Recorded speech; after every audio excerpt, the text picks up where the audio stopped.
Commander Vethal had written war reports for 31 years. He had assessed 42 species across 9 star systems.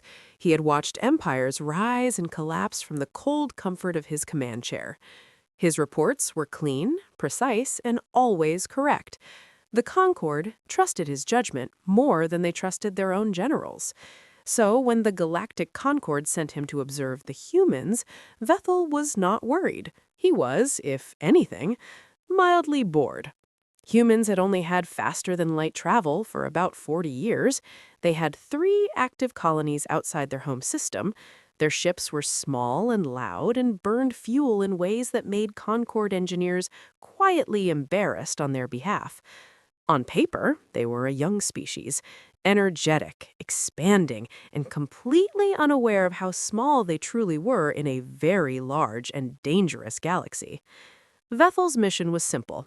Watch them, assess their military strength, write a report, recommend whether the Concorde should invite them to the table or simply make sure they never became a problem.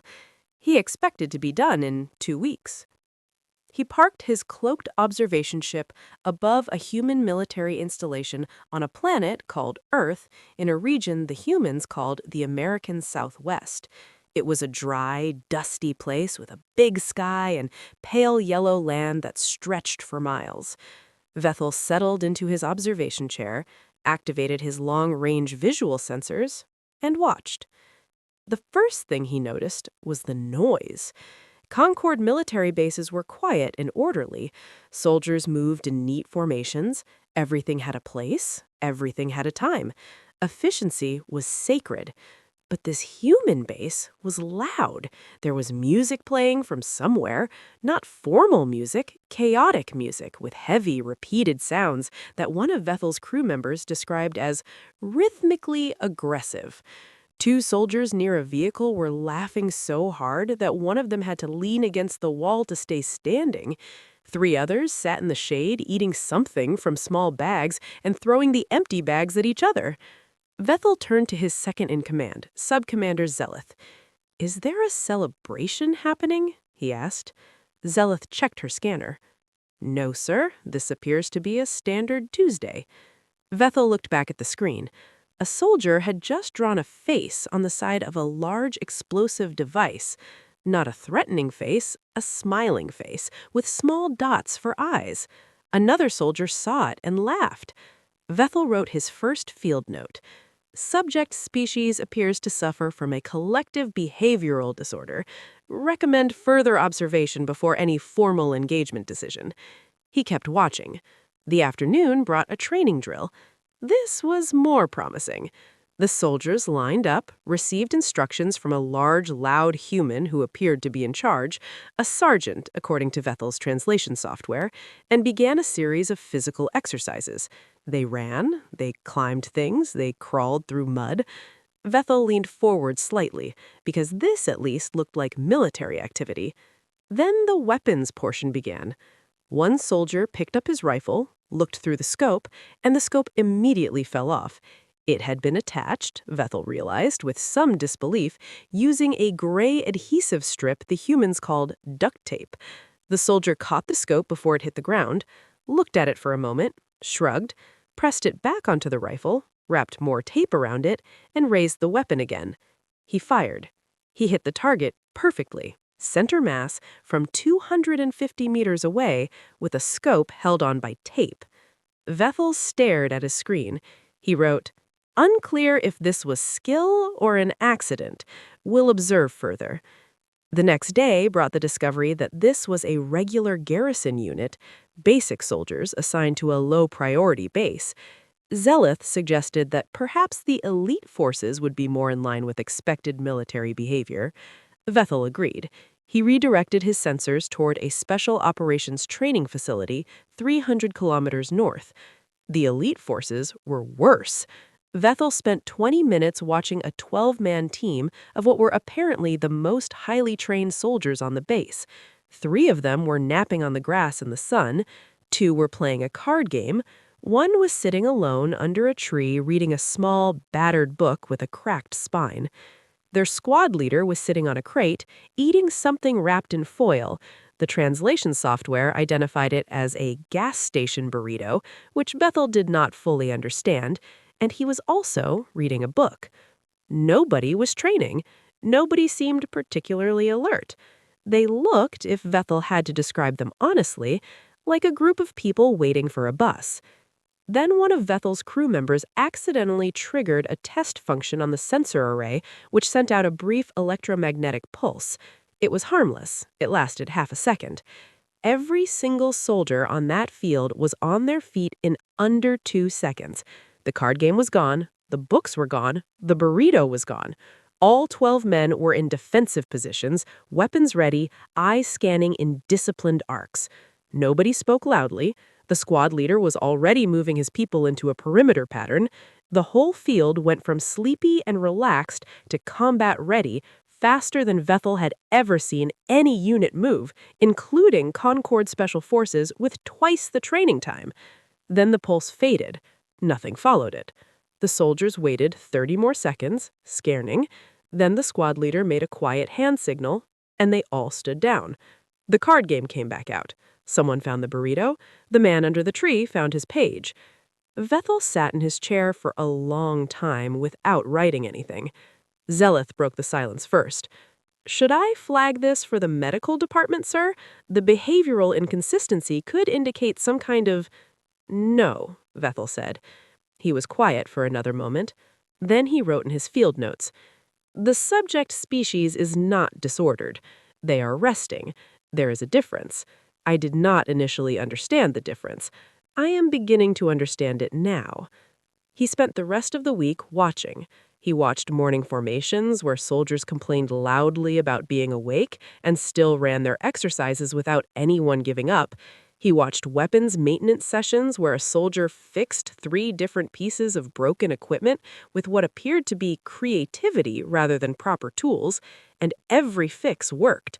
He watched a night drill where a unit navigated total darkness across rough terrain without a single light, quiet as shadows, and then emerged on the other side laughing about something they had tripped over.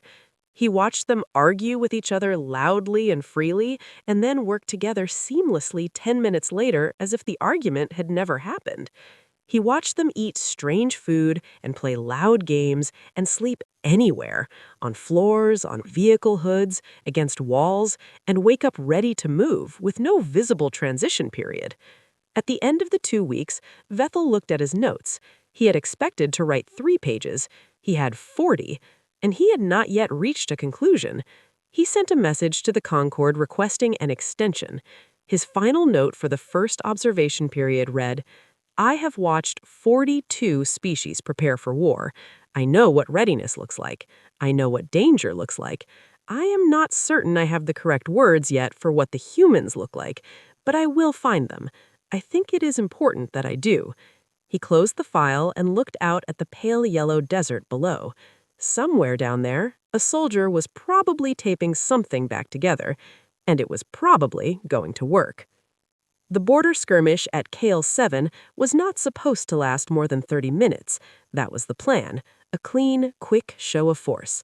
3 Concord patrol ships would move into the contested mining sector, broadcast a formal warning to the human Colonial Defense Force stationed there, and the humans, outnumbered, outgunned, and flying ships felt like they were assembled from spare parts and stubbornness, would back down. Everyone would go home. A report would be filed.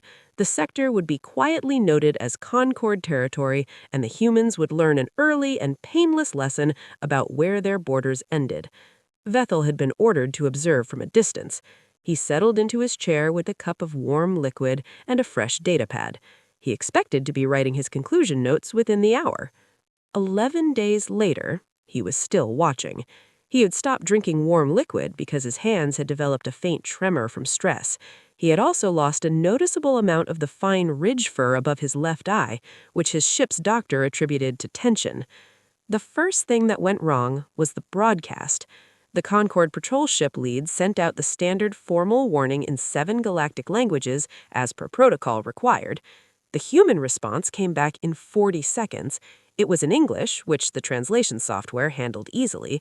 The human commander on the other end, a woman, calm and unhurried, said, "We appreciate the message. Could you hold for just a moment? We're in the middle of something." Vethal had read that back 3 times. The Concord patrol commander, who had never been asked to hold in 40 years of his career, did not know how to respond. He waited. 12 seconds passed. The human came back on the line and said, pleasantly, "Sorry about that. Now, you were saying?" Vethal had written in his notes, "They asked us to hold. I do not know what to do with this information." Things escalated, as these things tend to do. The patrol ships moved in. The Human Defense Force, 2 aging colonial cruisers, a converted freight carrier, and 4 ships so small they barely registered on the long-range scanners, moved to intercept. It should have ended quickly. The Concord ships had better weapons, better shields, and better everything on paper. What the humans had was Lieutenant Carla Dominguez.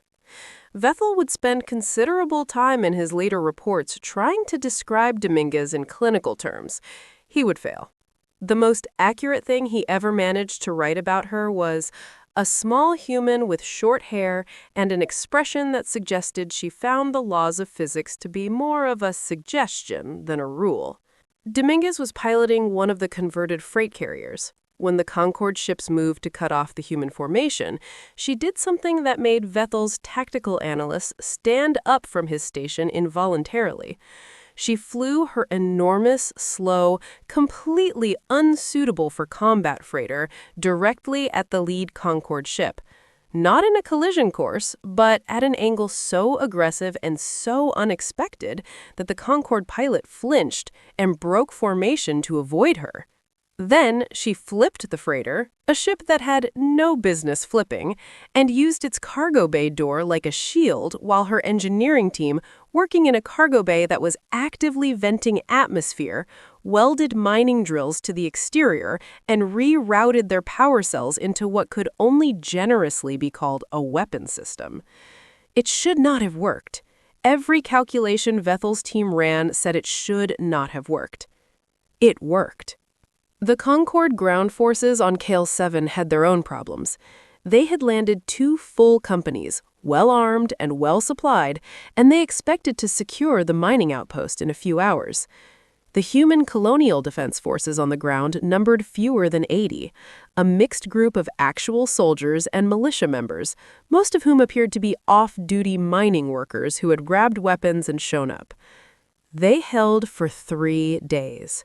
They held by moving constantly, using the mine tunnels as roads, appearing in places they had no logical way of being, and communicating in a rapid, casual, almost incomprehensible way that Vethal's translation software kept flagging as possible encrypted shorthand, before he realized they were just talking very fast and using a lot of nicknames. On the 4th day, cut off from supplies and surrounded on 2 sides, the human ground forces did something Vethal had never documented in 42 species assessments. They started singing, loudly, together. A song that, when translated, was about a person who kept falling down but kept getting back up, which Vethal noted was on the nose even for a species as straightforward as humans. His ground commander filed an urgent report suggesting possible psychological breakdown in the enemy unit. Vethal looked at the audio readings of the singing, strong, steady, rhythmically consistent, and wrote back, "This is not a breakdown. Monitor, but do not engage. I want to see what this is." What it was, he eventually understood, was simply what humans did when things got hard. They made noise together. They reminded each other they were not alone. It was, by any metric he had, completely impractical and militarily irrelevant. It was also, he noted with some discomfort in his private log, the most cohesive unit behavior he had ever observed. 3 more formal surrender ultimatums were sent over the next 4 days. The responses from the human commander were, in order, a polite decline with thanks for the offer, a confused question asking whether there was room for negotiation on the terms, and then, on the 3rd, the now famous response that Vethal included verbatim in every version of his report because he could not find a way to summarize it that did justice to the original. "Sorry, could you repeat that? We were in the middle of something." They had used the same phrase. Vethal did not know if it was intentional. He suspected it was. He had no evidence. He included a footnote. The skirmish ended not in victory for either side, but in a tactical standoff. Concord forces pulled back to reassess. The human defense held the outpost, and both sides quietly agreed to stop shooting while their respective governments panicked. It was formally logged as a draw. Vethal filed his field report on the engagement. It was 19 pages. His supervisor sent it back with a note that said it read less like a military assessment and more like a personal record of bewilderment. Vethal did not disagree. He sent it back unchanged. Then he filed for 2 weeks of medical leave. His doctor cleared it immediately. The ridge fur above his eye had not grown back, and his resting pulse was running high. The doctor asked him what had caused the stress. Vethal thought about Dominguez flipping a freighter. He thought about the singing. He thought about, "Could you hold for just a moment?" "I've been watching Humans," he said. The doctor nodded slowly and extended the leave to 3 weeks. When Vethal returned from medical leave, he was given a new assignment. The War Council of the Galactic Concord wanted a formal, structured analysis. Not field notes, not personal observations, not 19 pages of what one senior admiral had described with visible frustration as you watching humans and slowly losing your composure. They wanted a proper document. Systematic, professional, a side-by-side comparison of standard Concord military doctrine against observed human behavior. Rules of engagement, combat protocols, battlefield psychology, all of it laid out clearly in a table that the council could read and use to make decisions.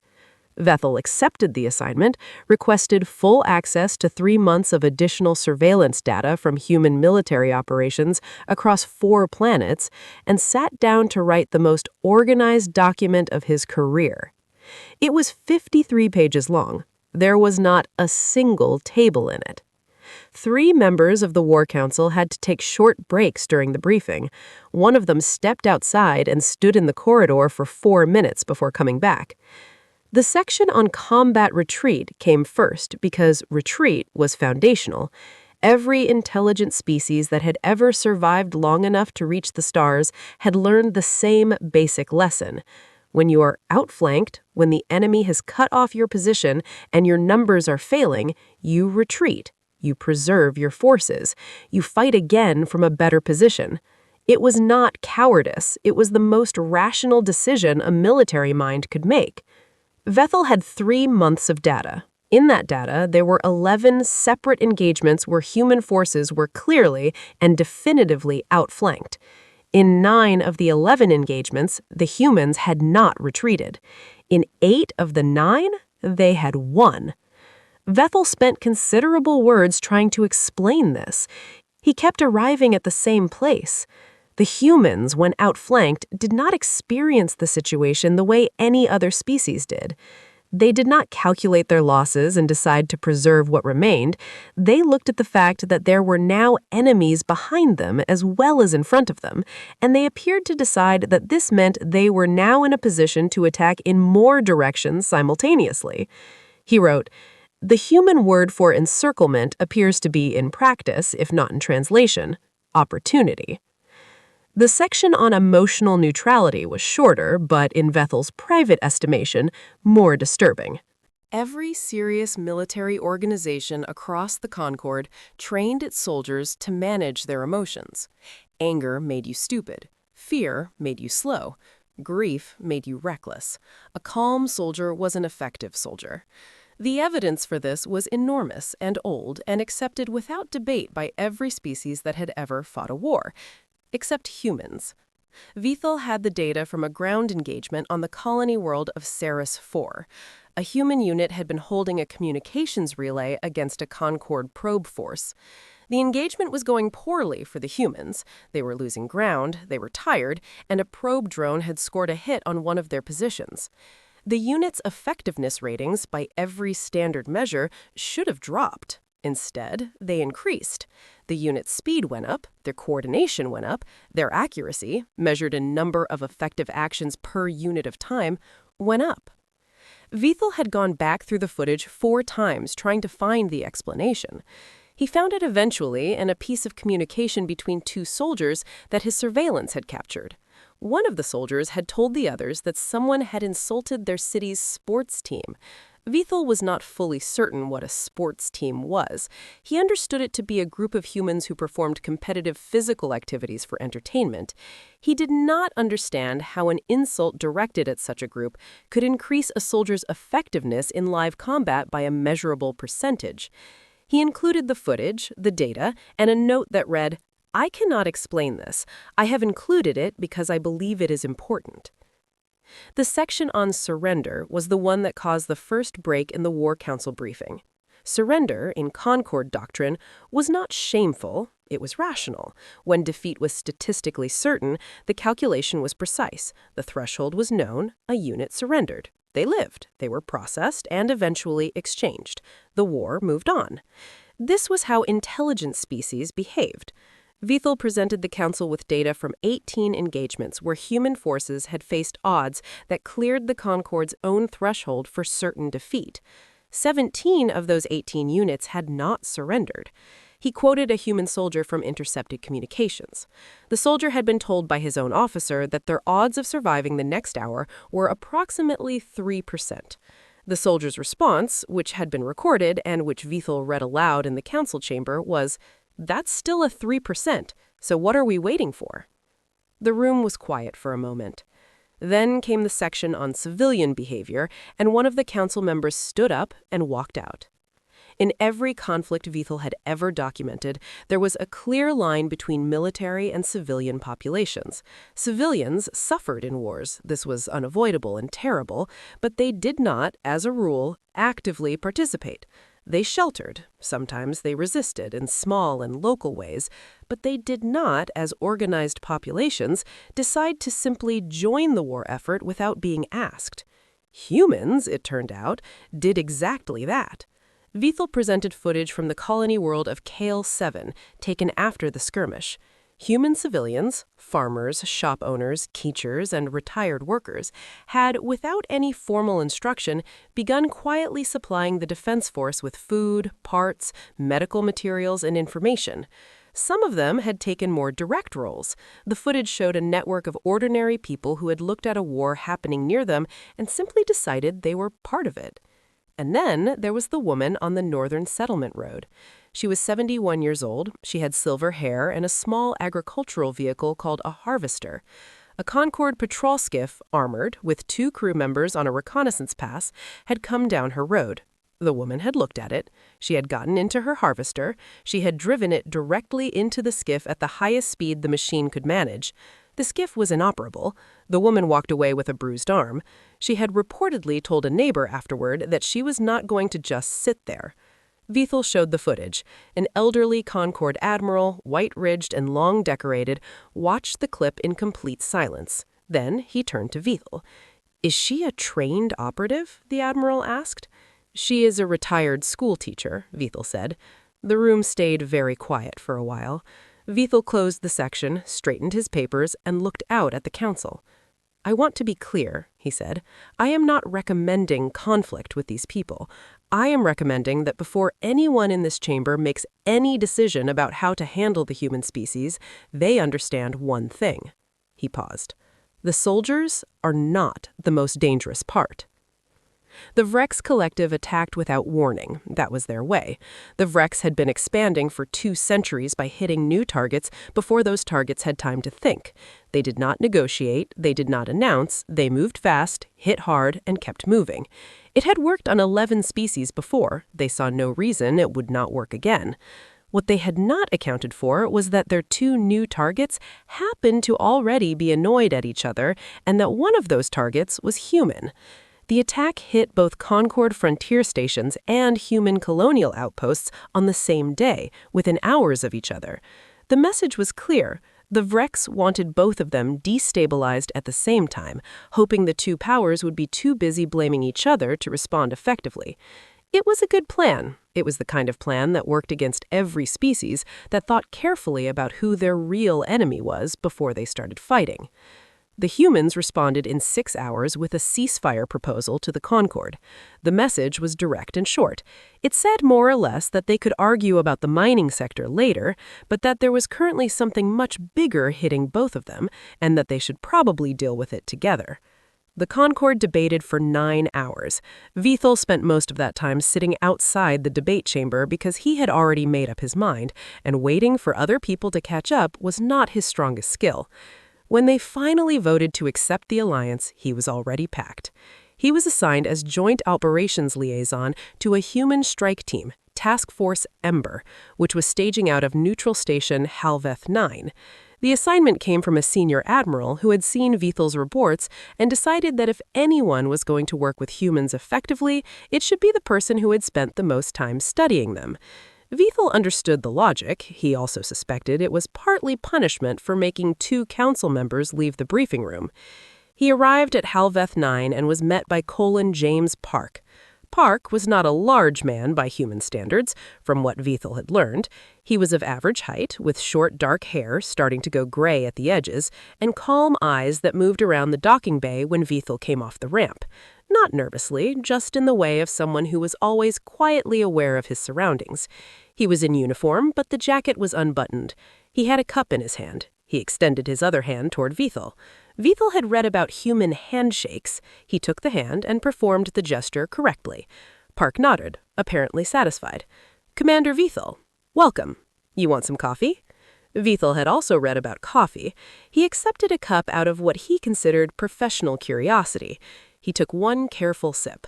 The sensation was immediate, complex, and not entirely unpleasant, although it was also much more aggressive than anything he normally consumed in the morning.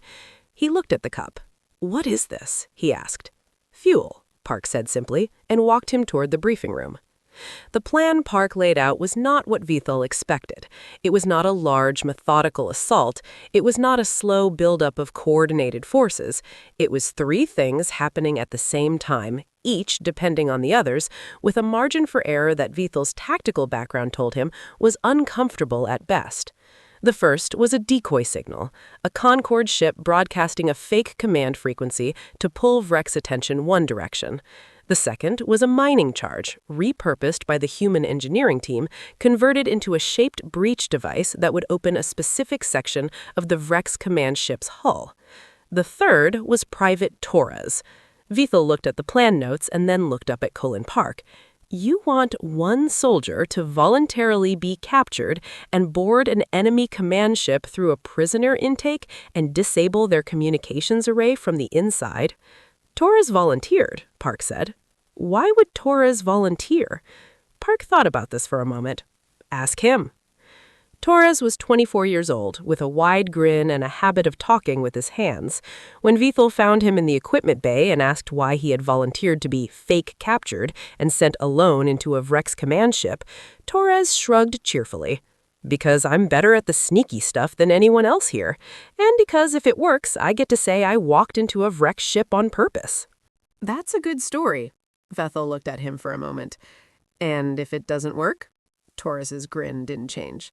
"Then I'm bad at my job and I deserve what I get, sir." It worked.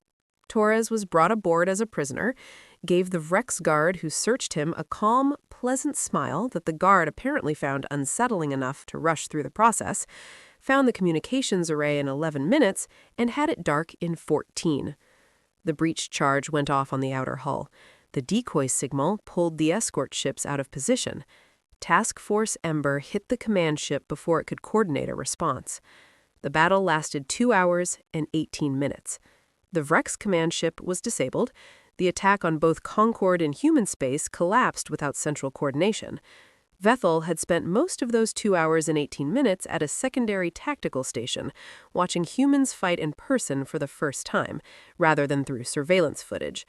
It was different, seeing it from inside.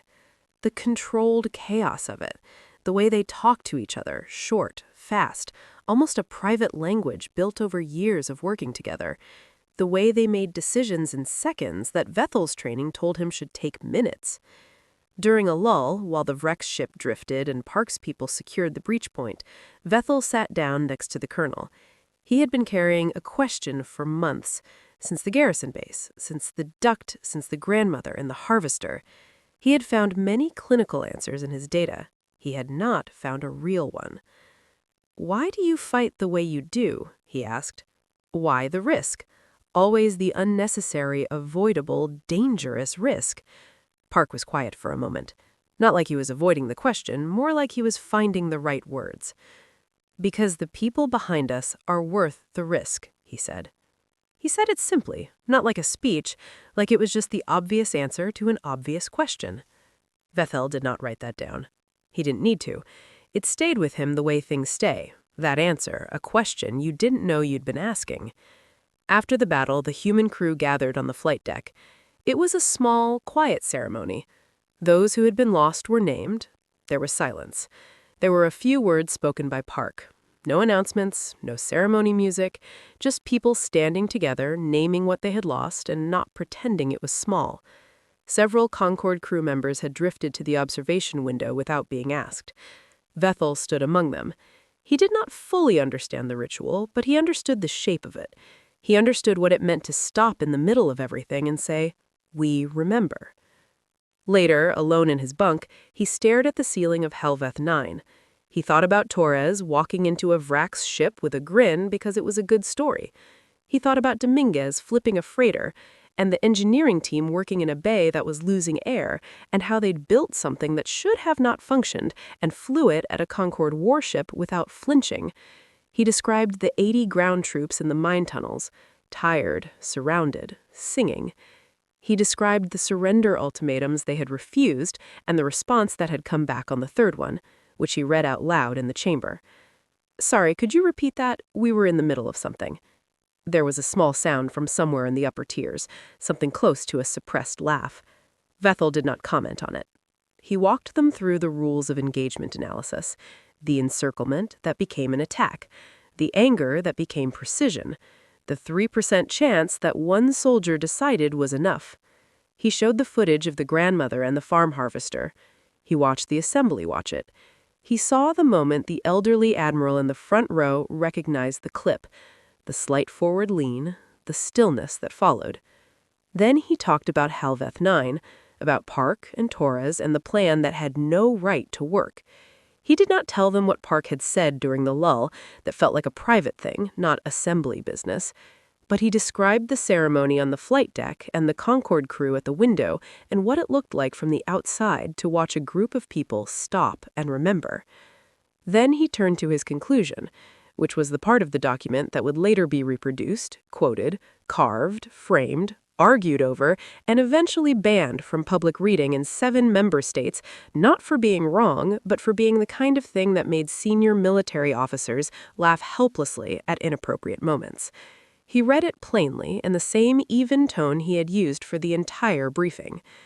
"The humans are not the most powerful species we have encountered. They are not the most advanced, the most disciplined, or the technically sophisticated. On almost every measurable scale, they sit in the middle range, a species currently active in explored space." He let that sit for a moment. "They are, however, the most dangerous species I have assessed in 31 years of service, not because of their weapons, not because of their ships or their numbers or the strength of their economy. They are dangerous because of a single quality that I have found no scientific or psychological framework sufficient to fully explain." He looked up from his papers. "They do not accept the outcome until it has happened." He explained what he meant. Other species, all other species, including the Concorde's finest, had a threshold, a point at which the calculation was complete, the numbers were clear, and the rational mind accepted the result. It was not weakness, it was intelligence. You could not fight mathematics. Humans fought mathematics. Not by ignoring it, not out of stupidity. They understood the odds. They could read a situation as clearly as anyone, but somewhere in how they were built, in the way they thought and felt and decided, there was a piece that looked at a closing door and chose to walk toward it anyway. Not because they were certain they could get through, but because they were not willing to be the reason the door stayed closed. He read the final paragraph. "Of all the species I have studied in 3 decades of service, Only humans look at an impossible situation and ask not whether they can survive it, but how they will describe it later. They fight as if the story is not finished. They fight as if the last word has not been written. And in my experience, when they fight like that, he paused, they're usually right. He closed the document. My formal recommendation is an immediate, unconditional, and enthusiastically pursued alliance with the human species. I also recommend that someone contact the Vrax Collective and make sure they understand what they have made an enemy of, not as a threat, as a courtesy. He gathered his papers. That is my report. The vote was unanimous. 300 voices from 14 species in favor of alliance with humanity. It was the fastest unanimous vote in the Assembly's history. Vethal was promoted to Senior War Assessor the following month, the highest rank his division could give. The report circulated through Concord military institutions within the year. It was assigned reading at 6 academies. It was translated into 31 languages. Admirals kept printed copies in their offices. And then, gradually, the banning began. Not from malice. Nobody thought the report was wrong or dangerous. The problem was that senior officers, admirals, generals, decorated commanders with decades of service, kept reading certain sections during active duty periods and losing their composure. Stress laughing, the medical reports called it. The grandmother clip became such a well-known internal reference that it started appearing in informal communications, which was considered a breach of operational dignity. 7 member state military commands formally restricted the report from pre-mission reading. The restriction orders noted, carefully, that the report was not prohibited, only that it was not suitable for consumption in the 12 hours preceding any formal engagement, as it may impair the solemnity required for command-level decision-making. Vethal read the restriction notices. He filed them neatly in a folder. He did not comment publicly. In private, he kept one sentence from his own report printed on a small card on his desk. It was not the famous final paragraph. It was from the middle of Part 4, which most people skip to get to the conclusion. It read, "They reminded each other they were not alone." It was, by any metric, completely impractical and militarily irrelevant. I have been thinking about it ever since. Above the entrance of the Concord Human Joint Military Academy, opened 2 years after the alliance was formalized, the final line of Vethal's report was cut into pale stone in 7 languages. They fight as if the story is not finished. Somewhere on Earth, in the American Southwest, a soldier in a dusty garrison was probably taping a scope back onto a rifle. He would probably hit the target. Vethal, had he been watching, would not have been surprised. Not anymore.